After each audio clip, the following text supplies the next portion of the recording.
അയർലൻഡിലെ ടുവാം എന്ന സ്ഥലത്ത് അന്താരാഷ്ട്ര ഫോറൻസിക് വിദഗ്ധരുടെ സംഘം ഖനനം ആരംഭിച്ചിരിക്കുകയാണ്.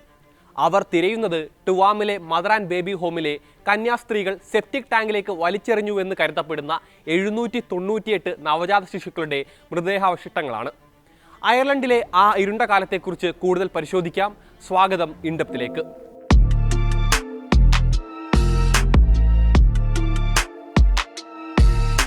20-ാം നൂറ്റാണ്ടിൽ അയർലൻഡിൽ വിവാഹിതരാകും മുൻപ് ഗർഭിണികളായ സ്ത്രീകളെ പ്രസവ ശുശ്രൂഷയ്ക്കായി അയച്ചിരുന്ന മദർ ആൻഡ് ബേബി ഹോമുകൾ എന്നറിയപ്പെട്ടിരുന്ന സ്ഥാപനങ്ങളിൽ ഒന്നായിരുന്നു ടുവാം സെന്റ് മേരീസ് ഹോം. 1922 മുതൽ 1998 വരെ പ്രവർത്തിച്ചിരുന്ന ഇവ അയർലൻഡ് സർക്കാരും കത്തോലിക്ക സഭയും ചേർന്ന് സ്ഥാപിച്ചതാണ്. ഇവിടെ എത്തുന്ന സ്ത്രീകൾ ഒരു വർഷത്തോളം ഈ ബേബി ഹോമുകളിലാകും താമസിക്കുക. പ്രസവശേഷം കുഞ്ഞുങ്ങളെ ഏറ്റെടുത്ത് അമ്മമാരെ പറഞ്ഞയക്കും. ഈ കുഞ്ഞുങ്ങളെ കന്യാസ്ത്രീകളാണ് പിന്നീട് പരിപാലിക്കുക. കൂടാതെ വേർപെടുത്തപ്പെട്ട ആ കുഞ്ഞുങ്ങളെ രാജ്യത്തിന് പുറത്തേക്ക് ദത്ത് നൽകുകയും ചെയ്യും. മദർ ആൻഡ് ബേബി ഹോമുകളെക്കുറിച്ച് ഏതാനും വർഷങ്ങൾക്ക് മുൻപ് വരെയുള്ള വിവരം ഇങ്ങനെയൊക്കെയായിരുന്നു. എന്നാൽ 2014 ചരിത്രകാരിയായ കാതറിൻ കോർലസ് നടത്തിയ ഗവേഷണം ലോകത്തെ ഞെട്ടിച്ചു. ടുവാം സെന്റ് മേരീസ് ഹോമിൽ 798 കുട്ടികൾ മരിച്ചതായി അവർ കണ്ടെത്തി. 2 കുഞ്ഞുങ്ങളുടെ മൃതദേഹങ്ങൾ മാത്രമാണ് സമീപത്തെ സെമിത്തേരിയിൽ അടക്കം ചെയ്യപ്പെട്ടത്. ബാക്കി 796 കുട്ടികളുടെ മൃതദേഹങ്ങൾ എവിടെയാണെന്ന് യാതൊരു രേഖയും ഉണ്ടായിരുന്നില്ല. നിരവധി നവജാത ശിശുക്കളുടെ മൃതദേഹാവശിഷ്ടങ്ങൾ ദ പിറ്റ് എന്നറിയപ്പെട്ടിരുന്ന ഉപയോഗശൂന്യമായ സെപ്റ്റിക് ടാങ്കിലേക്ക് വലിച്ചെറിയപ്പെട്ടു എന്ന സംശയം കൂടി കാതറിൻ കോർലസ് അന്ന് പ്രകടിപ്പിച്ചിരുന്നു.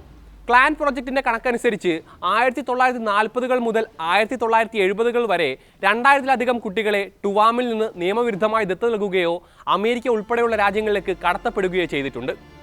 20-ാം നൂറ്റാണ്ടിൽ അയർലൻഡിൽ സഭയുടെ നേതൃത്വത്തിൽ പ്രവർത്തിച്ചിരുന്ന നിരവധി സ്ഥാപനങ്ങളിൽ ഒന്ന് മാത്രമാണ് ടുവാം. 2014 800 ശിശുക്കളുടെ അസ്ഥികൂടങ്ങൾ അടങ്ങിയ സെപ്റ്റിക് ടാങ്ക് കുഴിമാടം എന്ന തലക്കെട്ടോടെ ഒരു ഇംഗ്ലീഷ് പത്രത്തിൽ റിപ്പോർട്ട് അച്ചടിച്ചു വന്നതോടെ ടുവാമിന്റെ അതുവരെ ഉണ്ടായിരുന്ന ശാന്തമായ ചിത്രം തകർന്നു. കാതറിൻ കോർലസിന്റെ കണ്ടെത്തലുകളോട് അധികാരികൾ ആദ്യമൊന്നും പ്രതികരിച്ചിരുന്നില്ല. അവരുടെ ഗവേഷണത്തെ പൂർണ്ണമായും തള്ളിക്കളയുകയായിരുന്നു.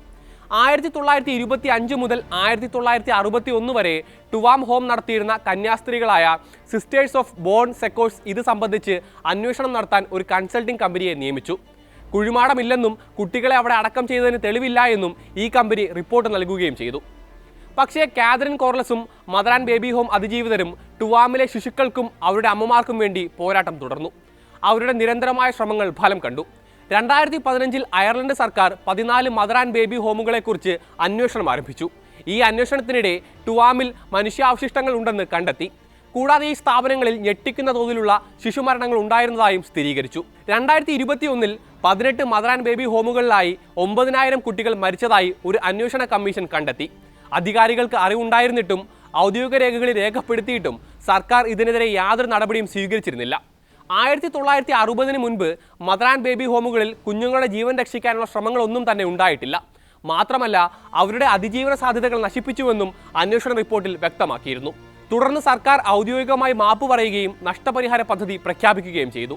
2022 814 അതിജീവിതർക്ക് 30 മില്യൺ യൂറോ നഷ്ടപരിഹാരമായി നൽകി. എന്നാൽ ബോൺ സെക്കോഴ്സ് സിസ്റ്റേഴ്സ് ഉൾപ്പെടെയുള്ള മതസ്ഥാപനങ്ങൾ സാമ്പത്തിക സംഭാവന നൽകാൻ തയ്യാറായിരുന്നില്ല.